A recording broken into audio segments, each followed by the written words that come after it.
So what's the fastest way to level up your expertise as a beginner or returning player? I get asked this question a lot, but I'm not gonna lie, it's definitely a grind, especially as a beginner. But once you understand how it works and how to actually get your weapons and gear proficient, then it becomes easier to level. At first, it may seem like rocket science, especially if you're a beginner. But what I'm going to do for today's video is briefly explain how the expertise system works in a nutshell. Then I'm going to give you guys some fast ways to level it up, so whether you're a complete beginner starting from 0 expertise, or perhaps you're just stuck on 16 or 22, whatever level it may be, no worries, because I've got you covered. So guys, thank you so much for being here, and without further ado, let's get started.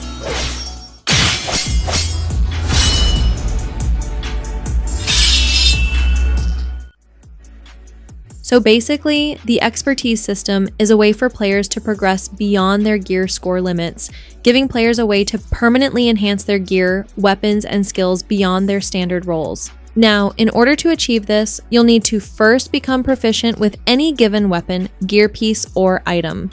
So in other words, let's say you wanted to upgrade your favorite weapon or gear piece. Well, you'll need to become proficient with it first. And you can do this by gaining proficiency XP, which you can do by either donating weapons and gear as junk, or by having the item equipped that you're trying to get proficient. You can also gain proficiency XP by donating material resources, so that's another way. I'll touch more on how to do this effectively later in the video, but this is a good way to get any item proficient that you don't have, like the Eagle Bearer, for example, or any other raid exclusive weapons.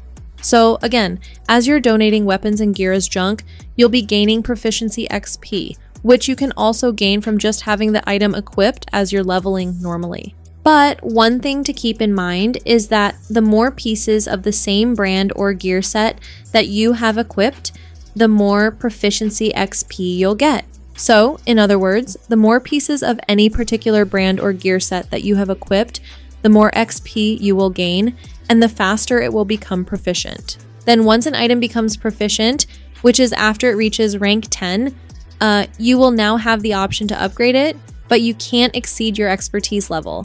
So if you're expertise level 5, for instance, then the highest you can upgrade to is 5. Now, just to clarify something I said, you can only get proficiency XP towards the proficiency rank of the item being donated. Let me give you an example. Let's say this black market AKM wasn't proficient and I wanted to level the proficiency of it. Well then, I'll just have to donate this weapon a certain number of times to get it proficient. So, whether you decide to craft it or if you get it as a loot drop, either way, what you want to do is mark it as junk. Then you can go into the tinkering station in your menu, and from there, expertise, and finally, you can donate all to junk. So that brings the question, how do you actually level your expertise? Well, if you take a look under the expertise level, you have another set of numbers, and these numbers represent the proficiency required to advance to the next level. Now, this number requirement will change depending on what expertise you're at. Mine is at 20 out of 90, but my expertise is capped out because I have all the items proficient, so I can't advance any further. But if you're at a lower expertise level, then this number to the right will be higher. So starting from 200, then 150, and so on. And as you get higher in expertise level, the lower it will be. That's why mine is 90. So what is this number exactly? Because now we know that this number to the right is basically the proficiency level requirement to proceed to the next level, right? So if the developers were to add, let's say, another named item into the game, well, each time I level the proficiency of that item, this number goes up 1. So when I max the proficiency of that item, this number will be 30 out of 90. And this is because each item becomes proficient after 10 levels. So this number basically represents the proficiency levels that you're gaining towards the required amount.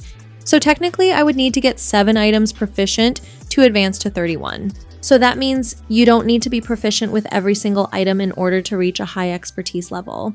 So that's pretty cool. However, you do need to be proficient with an item before you can upgrade it. So just keep that in mind. Now, with all that being said, if you're starting from 0 expertise as a complete beginner, Countdown is going to be your best friend because Countdown drops a high volume of loot. So you're going to be getting a ton of loot to donate.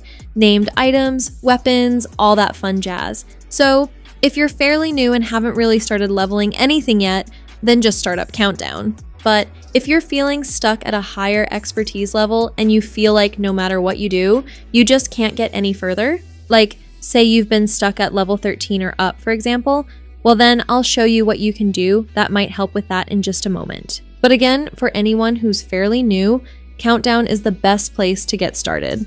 You can either pull up the mini-map, scroll over to Matchmake, and access Countdown at the bottom from here, or you can hover over towards the northeast corner of the map and start Countdown this way. For the difficulty, I recommend challenging or heroic if you're comfortable with it. Just make sure to set your targeted loot to whatever category you'd like to start leveling the proficiency of. I recommend assault rifles first if you haven't really started anything here yet, since it's the category with the most items.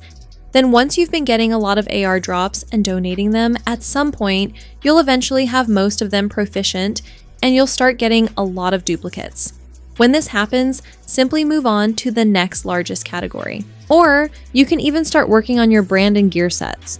Countdown is really good for leveling your gear and brand sets as well.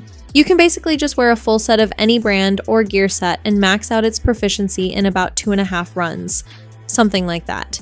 And this is because the more pieces of a gear or brand set that you have equipped, the more proficiency XP you'll gain towards it as you're leveling in Countdown. So it's a lot faster doing it this way, as opposed to just wearing one or maybe a few pieces of any given set. However, having a 6-piece set of any brand or gear set is not viable. So you may not be of much help to your team, but if this is a cause for concern for you, then what you can do is equip the foam or electric trap skill. So that way you're at least providing crowd control to help out your team. So I'll briefly demonstrate it for you. Let's say I wanted to start working on the Uzina brand set. I'll just need to wear a 6-piece set of Uzina, right? So that way I'm getting the most amount of proficiency XP possible. Now, if you already have 6 pieces of the set you'd like to work on, then equip it before starting up Countdown. If not, then set the targeted loot to whatever it is you want to start working on. Then once you're in Countdown, just equip the pieces that you need as they're dropping for you. Then once you have a full set, what I like to do is change the targeted loot to another set that I need mid-run. That way, when I'm done working on the Uzina set, I can start the next one. And anything extra, I just donate as junk. But if you want, you can just leave the targeted loot the same and just equip a full set of whatever it is, then donate the rest. But again, what I like to do is change the targeted loot to a different set, because sometimes I end up getting another full set of another brand in the same run, so that when I'm done with one set, I can move on to the next. Now, once you're done with all your brand and gear sets, and when you have most of your weapons done, things will slow down significantly and Countdown won't be as effective. So I'm going to show you guys what you can do that might help with this issue. So you're going to need a decent amount of credits to do this next method, and it works really well for getting the named items proficient. But if you don't really have a lot of in-game credits, not a problem. I'll show you guys a great way to farm them. So what we're going to be doing is visiting all of the vendors at all of the settlements in Washington, including the Bridge and Haven settlements in New York. Each settlement vendor, including the base of operations, always has a random named item for sale. So you can simply visit each of the settlement vendors and purchase named items, which you can then donate as junk towards its proficiency rank. And I'll show you where these vendors are located on the map, just in case you're wondering. But just to clarify, it takes about 20 named items to donate if the item is at 0 proficiency. So from rank 0 to 10 will cost you around 300,000 credits, give or take, because each named item costs around 15,000 credits. So if I pull up the map in Washington, you have the campus settlement in the downtown west section of the map, then the theater settlement in downtown east, and the castle settlement in the East Mall area.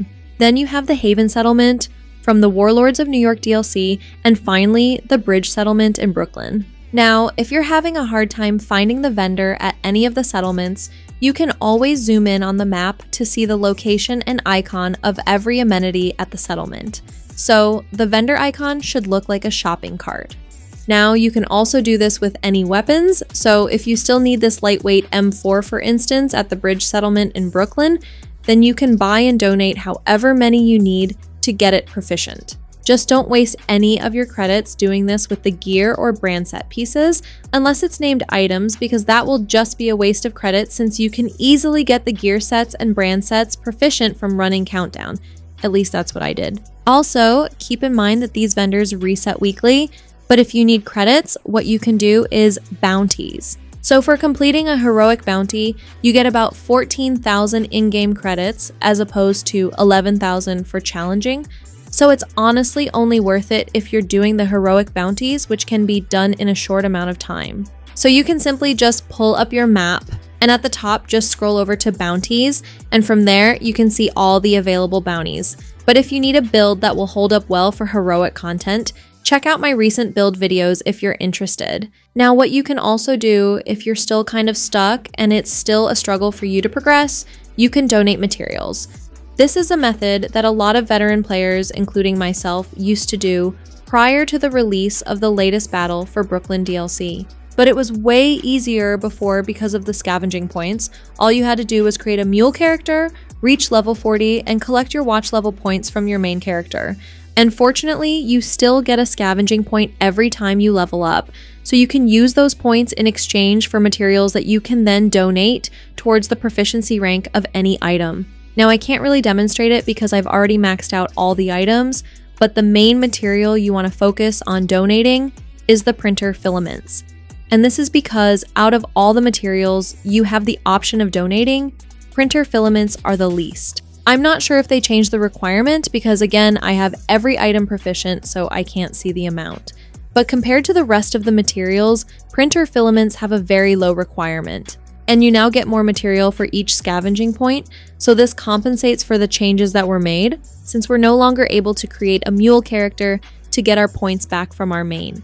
So you can get about 2,200 printer filaments with 50 scavenging points, and I think it takes about 3,000 printer filaments to get an item proficient from 0. So there you have it, guys. I may have forgotten to mention some things, but if so, please don't hesitate to leave any questions for me in the comment section. This is Prajna. Thank you so much for watching, guys, and if anyone's interested, or perhaps you're just looking for an amazing community to be a part of, feel free to join the Sword Gaming Discord server. Just make sure you bring some pizza. I'm just kidding.